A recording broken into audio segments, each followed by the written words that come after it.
Entry before tax and extraordinary item. यहाँ तक हो गया। अब इसके बाद आपको उसमें एडजस्टमेंट बार में जाना है। एडजस्टमेंट बार में क्या लिखेंगे? Non cash and non operating item. It may be added and less. Push some item will be included and some item will be excluded. तो अब कौन सा? Non cash and non operating expenses and losses, ये क्या किए जाते हैं? Add होते हैं, प्लस होते हैं। फॉर एग्जाम्पल गुडविल, 4 एग्जाम्पल बताइए। गुडविल अमortize, गुडविल अमortize आओ, डेप्रिसिएशन, अमorटाइजेशन जो भी इंटेंजिबल एसेट्स है, गुडविल है, सॉफ्टवेयर है, प्रीलिमिनरी एक्सपेंसेस है, पेटेंट कॉपीराइट है ना, ट्रेडमार्क है, ये सारी चीजें जो इंटेंजिबल एसेट्स है अमortize है। अमortize का मतलब कि प्रीवियस ईयर में कुछ थी, इस साल में उससे कम है या बिल्कुल नहीं है। मानो गुडविल 10,000 थी, इस साल नहीं है, तो अमortize है। पेटेंट 20,000 का था, इस साल 10,000 का है, तो 10,000 का अमortize है। ये तो इसको कहते हैं प्रीलिमिनरी एक्सपेंसेस है, discount on issue of share या डिबेंचर है, वगैरह वगैरह। ये चीज है, ये ऐड होने वाला, ये लॉस ऑन सेल ऑफ, पहले चले तो ऐड होने वाला डेप्रिसिएशन एंड अमorटाइजेशन, दोनों चीजें। डेप्रिसिएशन जो tangible fixed asset due to use of tangible fixed asset, decreasing in value of tangible fixed asset is known as depreciation.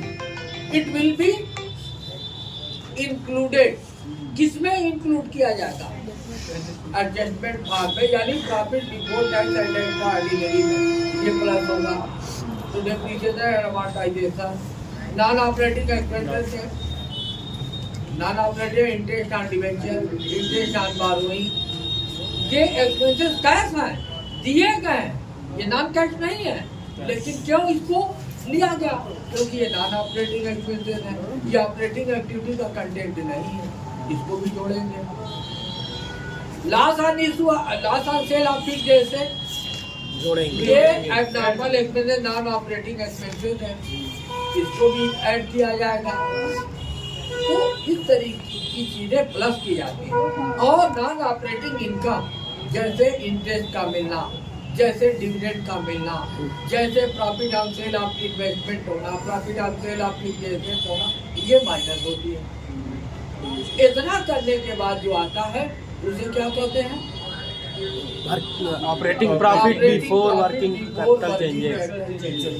अब इसमें operating profit before working capital changes में add होगा क्या? Decreasing current asset and increasing current liability, ये क्या होगा? Add होगा। और फिर लेस होगा, इंक्रीज इन करंट एसेट और डिक्रीज इन करंट लायबिलिटी। अब ये जो फिगर आएगा cash generated through operating activity. अब इसमें से फिर आप माइनस कीजिए payment of tax, corporate tax, income tax या कारपोरेट टैक्स। भाई कंपनियों की इनकम को हम कारपोरेट प्रॉफिट है ना, उस पे लगने वाला टैक्स इनकम टैक्स हम समझते हैं, लेकिन अकाउंट की लैंग्वेज में उसे कारपोरेट टैक्स कहा है। तो कारपोरेट टैक्स माइनस किया जाएगा, है ना। आने वाली जो फिगर, रिजल्टिंग फिगर जो होगा वो net cash generated through operating है, क्योंकि ये ऑपरेटिंग। अब इसको आपसे डायरेक्ट एग्जामिनर ने पूछ दिया कि आप ऑपरेटिंग प्रॉफिट एक्टिविटी का फॉर्मेट बताइए, तो आप सीधे सीधे कि net profit before working before tax and extraordinary item, फिर एडजस्टमेंट बाद में non cash and non operating item plus किए होंगे, फिर इसके बाद profit before working capital changes आएगा, add increase in current asset, increase in current liability, less increase in current asset, decrease in current liability. तो cash generated through operating activity minus corporate tax equal to net cash generated through operating activity. ये आपका ideal answer हुआ। अब यहाँ से examiner अगर कहता है कि कुछ एक्स्ट्रा ऑर्डिनरी आइटम, क्या इसमें प्लस माइनस होंगे? हाँ होते हैं, लेकिन वो हमारे क्वेश्चन के अंदर इस तरीके के आइटम नहीं दिए गए हैं। जैसे मान लिया आपको क्लेम मिल गया इंश्योरेंस कंपनी से, है ना, या आपने क्लेम दे दिया है, क्लेम लिया या वर्कर को इस तरीके या डूबा हुआ पैसा कहीं से मिल गया, ये एक्स्ट्रा ऑर्डिनरी आइटम। तो इस तरीके के कंटेंट में आप उलझिएगा मत। साफ साफ मजीद मैं बताने की इसलिए जरूरत नहीं समझता कि आपको एक्स्ट्रा देने का मतलब आप वहाँ कंफ्यूज हो जाएगा।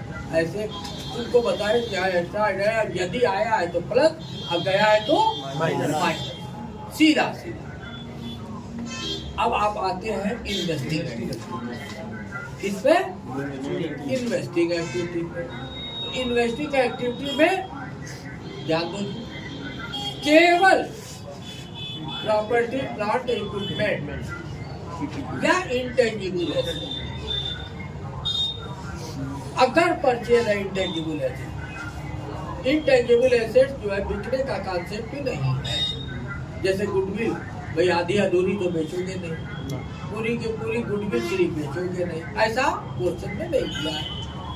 तो आप सीधे सीधे कि यदि घटा हुआ है तो हम अमाउंटाइज मानेंगे, लेकिन बढ़ा हुआ है तो परचेज मानेंगे। बढ़ा हुआ है तो परचेज करने का मतलब आउटफ्लो, परचेज करने का मतलब आउटफ्लो। कोई भी फिक्स्ड एसेट चाहे वो टेंजिबल हो या इनटेंजिबल हो, अगर आपने परचेज किया है तो परचेज की वजह आपको पेमेंट करना है, आउटफ्लो दिखाना है, कैश एंड कैश। अब इनफ्लो में sale of fixed asset, sale of fixed asset, और इसके अलावा कुछ इनकम जैसे interest income, dividend, interest of dividend या रेंटल इनकम, 3 तरीके की इनकम। Profit on sale of fixed assets अगर है तो सेलिंग प्राइस में वो ऑलरेडी इंक्लूड, हालांकि profit on sale of investment या profit on sale of fixed asset अलग से आपको इन्वेस्टिंग में नहीं दिखाना, वो तो आपने दिखा दिया है, ऑपरेटिंग में माइनस कर दिया। यहाँ सेलिंग प्राइस में वो ऑलरेडी इंक्लूड है, लेकिन इंटरेस्ट मिला होगा, डिविडेंड मिला होगा या रेंट मिला होगा, ये इन्वेस्टिंग एक्टिविटी का इनफ्लो है। इतना ही है इन्वेस्टिंग एक्टिविटी। और फाइनेंसिंग में पहले इनफ्लो पे हम चर्चा करें तो प्रोसीड फ्रॉम शेयर, कोई भी शेयर कैपिटल चाहे इक्विटी हो या प्रीफरेंस हो, इशू ऑफ डिबेंचर, उसके अलावा public deposit, long term loan कहीं से बजाय डिबेंचर के अलावा अगर बैंक से लोन लिया या कहीं से भी डायरेक्ट लोन लिया है, बैंक ओवरड्राफ्ट लिया है ना, सिक्योरिटी प्रीमियम आपको मिला है, तो ये आपको inflow of cash and cash equivalent in financing है। क्या क्या इनफ्लो का सोर्स हो सकता है? Issue of share, any kind of share, चाहे वो प्रीफरेंस हो या इशू यदि है तो पैसा, और इशू ऑफ डिबेंचर और बैंक ड्राफ्ट, पब्लिक डिपॉजिट, है ना। इसके अलावा बैंक ओवरड्राफ्ट हो गया, पब्लिक डिपॉजिट हो गई, सिक्योरिटी इंटरेस्ट आजकल सही नहीं है। हाँ, इनफ्लो। अब आइए outflow, redemption of preference, redemption of debenture, redemption of any kind of loan, long term loan, है ना वो, और इंटरेस्ट पेमेंट, कौन सा इंटरेस्ट पेमेंट, और डिविडेंड पेमेंट, रेंट नहीं, रेंट पेमेंट करना वो ऑपरेटिंग एक्टिविटी का कंटेंट है, और कैश जो रेंट पेड किया जाएगा वो इनडायरेक्ट मेथड में आएगा नहीं। कभी देखा है पेमेंट ऑफ सैलरी देखा है, प्रिंटिंग एंड स्टेशनरी देखा है, ट्रेवलिंग एक्सपेंसेस देखा है, कमीशन देने की बात कही गई, कभी देखा है? नहीं दिखा। क्यों? क्योंकि वो डायरेक्ट मेथड का कंटेंट है। हम बनाते हैं कैश फ्लो स्टेटमेंट कैसे? डायरेक्ट मेथड से।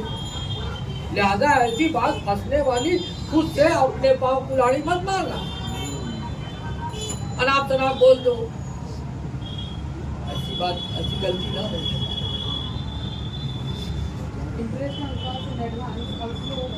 इंटरेस्ट ऑन, बिल्कुल हाँ, और वो फाइनेंशियल एक्टिविटी में जाएगा। वो फाइनेंसिंग एक्टिविटी में जाएगा। हाँ, इंटरेस्ट ऑन कॉल से जैसे इंटरेस्ट ऑन कॉल से एरियर फाइनेंसिंग में वो इनफ्लो होगा, उसी तरीके से इंटरेस्ट ऑन कॉल से एडवांस फाइनेंसिंग का आउटफ्लो होगा। क्लियर समझ में आया? तो अब जो फिगर आएगा वो कैश जनरेटेड या यूज इन फाइनेंसिंग एक्टिविटी।